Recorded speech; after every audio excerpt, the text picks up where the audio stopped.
Chapter 32, The Donkey Fever. What then happened? What then had happened? I will tell you, my dear little reader.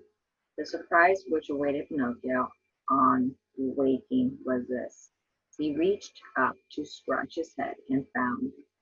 Now what do you suppose he found? He found to his tremendous amazement that he had ears longer than his hand, growing on each side of his head.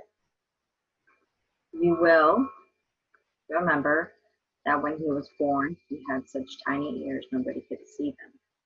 So just imagine his surprise now to find them grown so long during the night. He ran to look at himself in a glass, but finding none, he poured some water into a basin and looking into it, he saw something he did not like to see. His own face set off by a pair of fine donkey ears. I leave you to picture the grief, shame, and despair of poor Pinocchio. He began to cry and howl and beat his head against the wall. But his ears continued to grow and grow and to sprout hair along the edges. On hearing his loud screams, a mouse who lived on the lower floor entered the room, and seeing the puppet's distress, he asked kindly, What is the matter, neighbor? I'm sick, friend Mouse, very sick indeed, and it is a kind of malady which frightens me. Do you know anything about feeling a pulse? A little. Feel fine. Feel mine, then, and see if I have a fever. The mouse felt Pinocchio's pulse with one of his four paws, and then said, My friend, it grieves me to have to give you bad news. What is it? You have an ugly fever. What kind? The donkey fever.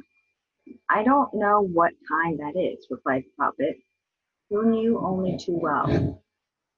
Then I will explain it. You must know that in 2 or 3 hours you will no longer be a puppet nor a boy.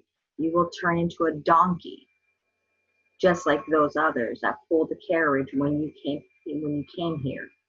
Oh, poor me, wailed Pinocchio, pulling at his ears with both hands as if he would tear them out by the roots. My friend, said the mouse consolingly, what are you doing? You ought to know it is a wise decree, but it is a wise decree that all lazy boys who dislike books, schools, and teachers, and who do nothing but play all day long, must end sooner or later by turning into donkeys. Is that really true? Asked the puppet, sobbing. Too true. Now it is too late to cry about it. You should have thought of this before. But it wasn't my fault. Believe me, dear mouse, it was all the fault of Candlewick. Who is he? My schoolmate of mine. I wanted to go back home and be obedient and study hard, but Candlewick said, what's the use? Come along with me to Playtime Land, and you won't have to study at all.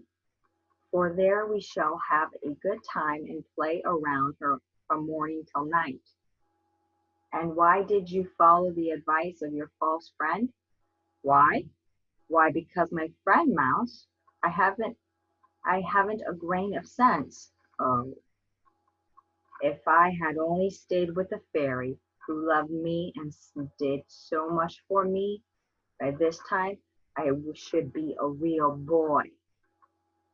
Oh, just wait till I get at that Candlewick. And he started toward the door. But when he got there, he remembered about his donkey's ears, and not wishing to display them in public, he thought of a plan. He thought of a plan. He made a tall cotton cap and pulled it down on his head well over his ears. Then he went out and began to look for Candlewick. He looked in the streets, in the square, in the theater, everywhere, but couldn't find him. He asked several people he met, but no one had seen him. Then he went to his house and knocked upon the door. "Who's there?" called out Candlewick. "It is I," replied the puppet. "Wait a moment, and I'll let you in." After about half an hour, the door was opened, and Pinocchio was surprised to see that his friend also wore a huge cotton cap, which was pulled clear down to the tip of his toe. At sight of this cap, Pinocchio felt somewhat consoled, for he thought to himself, "Perhaps he has the same sort of complaint I have." But he pretended not to see anything and asked smiling, "How are you today, my dear Candlewick?" "Fine, like a mouse in a cheesecake." "Do you mean it?" "Why shouldn't I?" "Excuse me, but why have you got that big cap pulled over your ears?" "My doctor ordered me to wear it on account of having stiff knees." "But you, dear Pinocchio, why are you wearing one?" "My doctor prescribed it because I stubbed my toe." "Oh, poor Pinocchio. Oh, poor Candlewick." Then they were both silent for a long while and stood gazing at each other. At last said coaxingly to his friend, "Believe me, curiosity, dear Candlewick, have you ever suffered with your ears?" "Never. And you?" "Never. But since morning I have felt some little trouble." "So have I." "Really? In which ear?" "Both of them." "And you?" "Both of them." "Can it be the same disease? I fear so." "Will you do me a favor, Candlewick?" "Certainly." "Show me your ears." "No." "Indeed." "But show me yours first, Pinocchio." "No." "Indeed." "But I'll tell you what let's do. Let's take off our caps at the same time."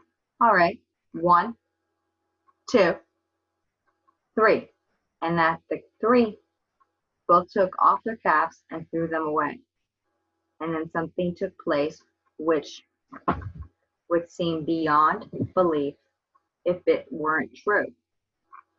As soon as Pinocchio and Candlewick that saw that they had been smitten by the same disease, instead of feeling humiliated, they began to poke fun at the other's enormous ears, until they finally burst out laughing. They laughed and laughed and laughed until they could hardly stand up. All at once, Candlewick ceased his laughter, became deadly pale, and called to his friend, save me, Pinocchio. What's the matter?" "Oh my, I can't stand up." "I can't either," cried Pinocchio, weeping and trembling. And as they spoke, they fell down upon all fours and began to run around the room. At the same time, their arms turned into 4 legs, their faces grew long, and their bodies were covered with stiff, grizzled hair. But the most horrible moment for each came when they felt a long tail swishing along behind them. Overcome by grief and shame, they tried to bemoan their fate. But instead of human cries, they began to bray like donkeys. "Yee-haw! Yee-haw!" At this moment, there came a knock at the door, and a voice was heard calling, "Open the door. I am your driver, the one who drove the carriage and that brought you here. Open at once, I say, or it will be the worse for you." The end of chapter 32. 33 tomorrow.